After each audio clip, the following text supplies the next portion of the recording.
பிதாவே உமக்கு சித்தமானால் இந்த பாத்திரம் இயேசு அவனை நோக்கி, இன்றைக்கு நீ என்னுடனே கூட பரதீசியில் இருப்பாய் என்று மெய்யாகவே உனக்கு சொல்லுகிறேன் என்றார். യേശു അവനോട് ഇന്ന് നീ എന്നോട് കൂടെ പരദീസയിൽ ഇരിക്കും എന്ന് പറഞ്ഞു. പഴയ കാലങ്ങളിലാണെങ്കിൽ റോമ സാമ്രാജ്യത്തിലുള്ളവർ എന്തെങ്കിലും തെറ്റ് ചെയ്തെങ്കിൽ മരണയോഗ്യമായ തെറ്റുകൾ ചെയ്തിട്ടുണ്ടെങ്കിൽ അവർക്ക് ക്രൂശ് മരണം വിനിയോഗിക്കുന്നത് സഹജമാണ്.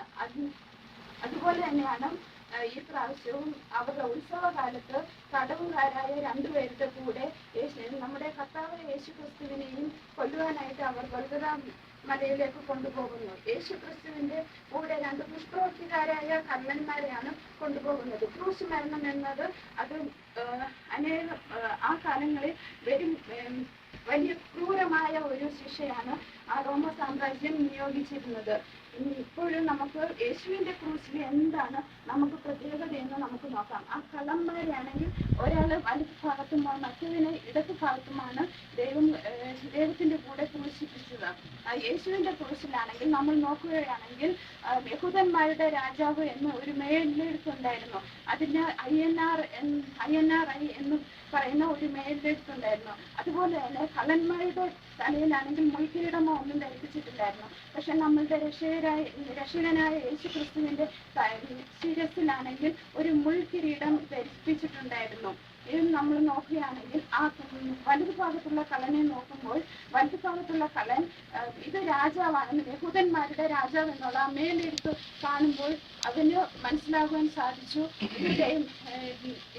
നമ്മുടെ കർത്താവ് യേശു ക്രിസ്തു ഒരു രാജാവാണെന്നും അവനൊരു രാജ്യമുണ്ടെന്നും അതുപോലെ തന്നെ രാജാവായി വീണ്ടും വരുവാനായിട്ട് വീണ്ടും വന്ന് നമ്മളെ രാജാവായി നമ്മുടെ രാജ്യത്തിൽ വാഴുമെന്നും ഒന്ന് മനസ്സിലാക്കുവാൻ അവന് സാധിച്ചു. പക്ഷേ ആ ഇടതുഭാഗത്തുള്ള കള്ളനാണെങ്കിൽ ആ സമയത്തും നമുക്ക് ലൂക്കായുടെ സുവിശേഷം 39-ാം വാക്യം 23-ാം അധ്യായം 39-ാം വാക്യം മുതൽ 43-ാം വാക്യം വരെ നമ്മൾ നോക്കുകയാണെങ്കിൽ അത് വ്യക്തമായിട്ട് നമുക്ക് മനസ്സിലാക്കാൻ സാധിക്കും. ദൈവത്തെ ദൂഷിച്ചും അതുപോലെ തന്നെ തങ്ങളെ തന്നെ ആ മരണാവസ്ഥയിലും തങ്ങളെ തന്നെ അവർ വന്ന് ദൈവത്തിന്റെ സന്നിധിയിൽ നിന്ന് ദൈവത്തോട് കൂടെ പോകേണ്ട ആ സന്നിധിയിലാണെങ്കിലും അവരാണെങ്കിൽ അവരെ തന്നെ ആ ഇടതു ഭാഗത്തുള്ള കള്ളനാണെങ്കിൽ അവൻ എന്തു പറയുന്നു അവനെ തന്നെയും അവരെയും തന്നെ രക്ഷിക്കുക എന്ന് ദൈവത്തോട് അപേക്ഷിക്കുകയാണ്. അതുപോലെ തന്നെ രണ്ടാമത്തെ കള്ളനെ പറ്റി നമ്മൾ നോക്കുകയാണെങ്കിൽ അവനൊരു അനുഭവിച്ച കള്ളനായിട്ട് നമുക്കിവിടെ കാണാം. ഒരു അനുഭവിച്ച കള്ളൻ എന്ന് നോക്കുമ്പോൾ അവൻ വന്ന് ഇടതുഭാഗത്തുള്ളവൻ എന്ത് പറഞ്ഞാലും അത് അവൻ വന്ന് നമ്മളെ തന്നെ രക്ഷിക്കാമെന്ന് പറയുമ്പോഴും അവനെ വന്ന് ശാസിക്കുന്നതായിട്ട് നമുക്ക് കാണുന്നു. അതുപോലെ കൂട്ടുകാരനെ ശാസിക്കുന്ന ഒരു സ്വഭാവം അവിടെ അവന് പ്രതിഫലിക്കുന്നു. ദൈവഭക്തിയും ഒരു ഭയഭക്തിയും ഒരു വിശ്വാസവുമാണ് അവനിൽ കാണപ്പെടുന്നത്. അടുത്തതായിട്ട് നമ്മൾ നോക്കുകയാണെങ്കിൽ അവൻ ഏറ്റുപറയുന്ന ഒരു സ്വഭാവം ഉള്ളവനായി കാണപ്പെടുന്നു. അവർ പാപിയാണെന്നും അവർ തങ്ങളെ തന്നെ അവർ ചെയ്ത കുറ്റത്തിനാണ് അവർ ന്യായമായ ഒരു ശിക്ഷാവിധി അനുഭവിക്കുന്നത്. പക്ഷേ ദൈവമാണെങ്കിൽ ഒരു കുറ്റവും ചെയ്യാതെ ഒരു ശിക്ഷാവിധിക്ക് വേണ്ടി മനുഷ്യരാകുന്ന നമ്മൾ എല്ലാവരും കൂടെ ചേർന്നാണ് ദൈവത്തിനെ വന്ന് ക്രൂശിക്കാനായിട്ട് കൊണ്ടുവന്നത്. ആ സമയത്തും ആ വലതു ഭാഗത്തുള്ളവന്റെ മനോഭാഗം ഒരു ഏറ്റുപറയുന്നതായിട്ട് കാണപ്പെടുന്നു. അതുപോലെ തന്നെ ഒരു ചുരുക്കമായ പ്രാർത്ഥന അവനിൽ കാണപ്പെടുന്നു. അവൻ എന്തുവാണ് പറഞ്ഞതെന്ന് നമുക്ക് വായിക്കാം. ലൂക്കായുടെ സുവിശേഷം 23-ാം അധ്യായം 42-ാമത്തെ വാക്യം. இயேசுவை நோக்கி, ஆண்டவரே, என்னுடைய ராஜ்யத்தில் வரும்போது அடியேனை நினைத்தருளும் என்றார். അവന്റെ ഈ രാജ്യത്വം പ്രാപിച്ചു വരുമ്പോൾ എന്നെ ഓർത്തുകൊള്ളണമേ, ഇങ്ങനെ ഒരു ഓർത്തുകൊള്ളണമേ എന്നൊരു വാക്കാണ് അവന്റെ ചുരുക്കമായ പ്രാർത്ഥന. അവന്റെ വിശ്വാസം നമ്മുടെ ജീവിതത്തിൽ നമ്മൾ നോക്കുകയാണെങ്കിൽ ഈ മരിക്കാതിരിക്കുന്ന ഈ അവസ്ഥയിലും ആ കള്ളന്റെ അവസ്ഥ എന്തുവായിരുന്നു? അവൻ വന്ന് നമ്മുടെ ജീവിതത്തിലാണെങ്കിൽ ആ അവസാന ജീവിതത്തിലും ആരെങ്കിലും സുഖമില്ലാതെ ഇരിക്കുകയാണെങ്കിലും അവർക്ക് തിരുവത്താഴം കൊടുക്കണം, അതുപോലെ തന്നെ പ്രാർത്ഥിക്കണം, എല്ലാം ഉണ്ട്. ആ നിമിഷത്തിൽ അവന്റെ ക്രൂശ് മരണം അവനടുത്തു. അവന് ഇനി ശവക്കല്ലറയുടെ പുറത്ത് അവനിരുന്ന് അവനൊരു ബോധാവസ്ഥയിൽ കാണപ്പെടുകയാണ്. അവനാണെങ്കിൽ ഒരു തിരുവത്താഴ ശുശ്രൂഷയിൽ പങ്കുചേരുവാനോ ഒരു സ്നാനം ഏൽക്കാനോ അഗ്രചർമ്മം ഏൽക്കുവാനോ ഒന്നിനും അവന് സമയമില്ലായിരുന്നു. ഇപ്പോഴുള്ള ജീവിതത്തിലാണെങ്കിൽ നമ്മൾ നോക്കുകയാണെങ്കിൽ നമ്മൾ 24 മണിക്കൂർ നമ്മൾ പ്രാർത്ഥിക്കുകയും ഉപവസിച്ചും അതുപോലെ തന്നെ നമ്മൾ പ്രസംഗിച്ചും എല്ലാ കാര്യങ്ങളും നമ്മൾ ചെയ്യുന്നു. നമ്മളെ തന്നെ നമ്മൾ ചിന്തിച്ചു കൊള്ളണം. നമ്മൾ ഈ വിധത്തിൽ നമ്മൾ ഏത് വിധത്തിലാണ് നമ്മൾ യേശു ക്രിസ്തുവായിട്ട് നമ്മൾ വന്ന് അടുത്ത് വരുന്നു എന്നും ഇതുപോലെ ചുരുക്കമായ പ്രാർത്ഥന പറഞ്ഞ പോലെ ഞാനും ഇത് പ്രിപ്പയർ ചെയ്തിരുന്നു. സ്റ്റേഫാനോസിന്റെ അവസാനമായി സ്റ്റേഫാനോസിനെ കല്ല് എറിഞ്ഞ് കൊല്ലുന്ന ആ സമയത്തും അവൻ അപ്പോസ്തല പ്രവൃത്തിയുടെ 7-ാം അധ്യായം 60-ാമത്തെ വാക്യം. அவனோ முழங்கார் படியிட்டு, ஆண்டவரே, இவர்கள் மேல் இந்த பாவத்தை சுமத்தாதும் என்று மிகுந்த சத்தமிட்டு சொன்னான். இப்படி சொல்லி நித்திரை அடைந்தான். കർത്താവേ, അവർക്ക് ഈ പാവം നിർത്തരുത്, ഈ പാവം വന്ന് അവർക്ക് വന്ന് നിർത്തരുത്, അവരോട് ക്ഷമിക്കണം. അങ്ങനെ ഒരു മനോഭാവമാണ് അവനിൽ ഉണ്ടായത്. അതും ഒരു ചുരുക്കമായ ഒരു പ്രാർത്ഥന കൊണ്ടാണ്, ചുരുക്കമായ ഒരു അപേക്ഷ കൊണ്ടാണ് ദൈവം വന്ന് സ്റ്റേഫാനോസിനെയും അവന്റെ ജീവിതത്തിൽ നിന്ന് അവന് ഒരു നിദ്ര പ്രാപിക്കാൻ വേണ്ടി അവൻ മുട്ടുകുത്തി പ്രാർത്ഥിച്ചത് ഒരു ചുരുക്കമായ പ്രാർത്ഥനയായിരുന്നു. ആ അവസ്ഥയിൽ തന്നെയാണ് ഇവിടുത്തെ ഈ കള്ളനെ നമുക്ക് കാണുവാൻ സാധിക്കുന്നത്. ദൈവരാജ്യം ഇന്ന് നീ എന്നോടുകൂടെ പരദീസയിൽ ഇരിക്കുമെന്ന് പറയുമ്പോൾ നമുക്ക് പരദീസ എന്താണ്, അത് ക്രിസ്തുവിന്റെ രാജ്യം എന്താണെന്ന് നമ്മൾ നോക്കുമ്പോൾ യോഹന്നാൻ എഴുതിയ സുവിശേഷം 18-ാം അധ്യായം 36-ാം വാക്യം. യോഹന്നാൻ 18:36. என் ராஜ்யம் இவ்வுலகத்துக்கு கூடியதல்ல, என் ராஜ்யம் இவ்வுலகத்துக்கு கூடியதானால் நான் யூதர்களுக்கு போராடுவதற்கு என் ஊழியக்காரர் போராடிப்பார்கள். இப்படி இருக்க என் ராஜ்യം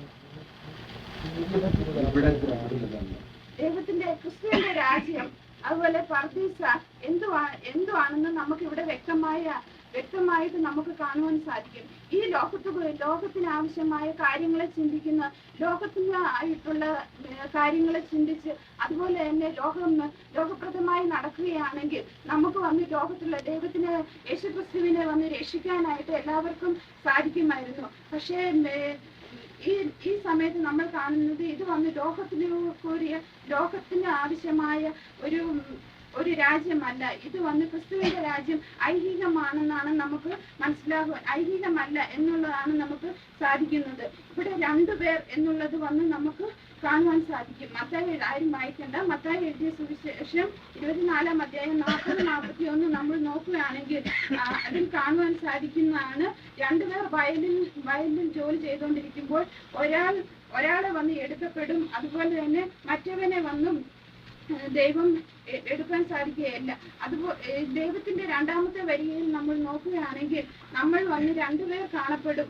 എങ്കിലും വന്ന് നമ്മൾ വന്ന് ഉറങ്ങിക്കൊണ്ടിരിക്കുമ്പോൾ ഒരാളെ എടുത്തുകൊള്ളുകയും അതുപോലെ മറ്റവന് വന്ന് പോകാൻ സാധിക്കാതെ ഒരു അവസ്ഥയിലാണ് കാണപ്പെടുന്നത്. അതേപോലെ തന്നെയാണ് ഇവിടെ 2 കള്ളന്മാരുണ്ടായിരുന്നു. അവർക്ക് സമയമുണ്ടായിരുന്നു, അവർക്ക് ദൈവത്തോട് അനുദപിക്കാനുള്ള സമയമുണ്ടായിരുന്നു, ദൈവത്തോട് പറയാൻ സാധിക്കുമായിരുന്നു. എങ്കിലും ഇടതുഭാഗത്തുള്ള കള്ളനാണെങ്കിൽ ദൈവത്തോട് കൂടെ വരുവാനോ അതുപോലെ ദൈവത്തെ ദൂഷിക്കുകയും അതുപോലെ കൂട്ടുകാരനെയും ദൂഷിക്കുകയും ചെയ്യുകയായിരുന്നു. വലതുഭാഗത്തുള്ള കള്ളന്റെ മനോഭാവം പ്രതിഫലിപ്പിക്കുന്ന ദൈവമഹത്വത്തിന് വേണ്ടിയും സമാധാനമായ ഒരു ജീവിതം ആഗ്രഹിക്കുന്ന ഒരു ഉറപ്പുമാണ് നമുക്ക് കാണുവാൻ സാധിക്കുന്നത്. ക്രിസ്തു നമ്മുടെ മേൽ അവകാശത്തെ അവഗണിച്ചു എന്ന് മാത്രമല്ല, യേശു നമ്മുടെ സന്താനങ്ങളും വരുവാനുള്ള തലമുറകളെയും ഇപ്പോഴും നമ്മൾ അനുഗ്രഹിച്ചു കൊണ്ടിരിക്കുന്നു. യേശു ക്രിസ്തുവുമായുള്ള നമ്മുടെ ബന്ധം, നിലപാട്, നമ്മുടെ നിത്യമായ പ്രശ്നങ്ങൾ ഇവയൊക്കെയാണ് നമ്മുടെ ജീവിതത്തിലെ മുഖ്യ ഘടകങ്ങളായിട്ട് നമുക്ക് കാണുവാൻ സാധിക്കുന്നത്.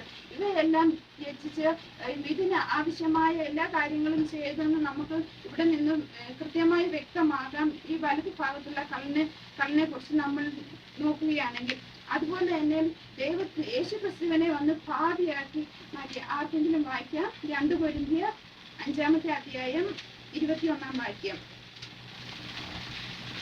நாம் அவருக்குள் தேவனுடைய நீதியாகும்படிக்கு பாவம் அறியாத அவரை நமக்காக பாவமாக்கினார். ഇവിടെ നോക്കുകയാണെങ്കിൽ പാവം അറിയാത്തവന് നാം അവനിൽ ദൈവത്തിന്റെ നീതി ആകേണ്ടതിനും അവൻ നമുക്ക് വേണ്ടി പാവം ആക്കി.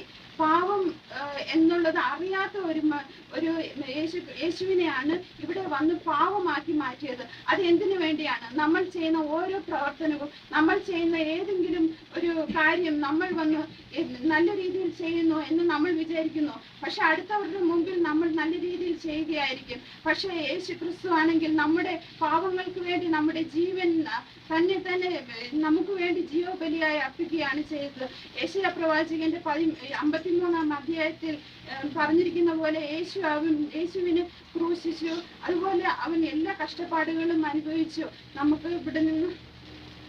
നമുക്ക് വേണ്ടി നമ്മുടെ ജീവിതത്തിൽ നമ്മൾ എത്രത്തോളം കാണപ്പെടുന്നു? നമ്മൾ വന്ന് യേശുവിനെ ക്രൂശിക്കുന്നവരായിട്ടാണോ? യേശുവിന്റെ വചനം കേൾക്കുന്നവരായിട്ടാണോ? ആ വലതു ഭാഗത്തുള്ള കല്ലിനെ പോലെയാണോ, ഇടതു ഭാഗത്തുള്ളവനെ പോലെയാണോ എന്ന് നമ്മൾ തന്നെ ശോധന ചെയ്ത് നമ്മൾ തന്നെ നമ്മളെ ഒരുക്കിക്കൊണ്ട് നമ്മളുടെ രണ്ടാമത്തെ വരവിന് വേണ്ടി, ദൈവത്തിന് വേണ്ടി നമ്മൾ കാത്തിരിക്കാം. ആ പറുദീസ നമുക്കും ഒരു അവകാശമാക്കി മാറ്റുവാൻ ദൈവം നമ്മളെ അനുഗ്രഹിക്കട്ടെ എന്ന് പറഞ്ഞുകൊണ്ട് ഇതിൽ നിന്ന് വിരമിച്ചു കൊള്ളുന്നു.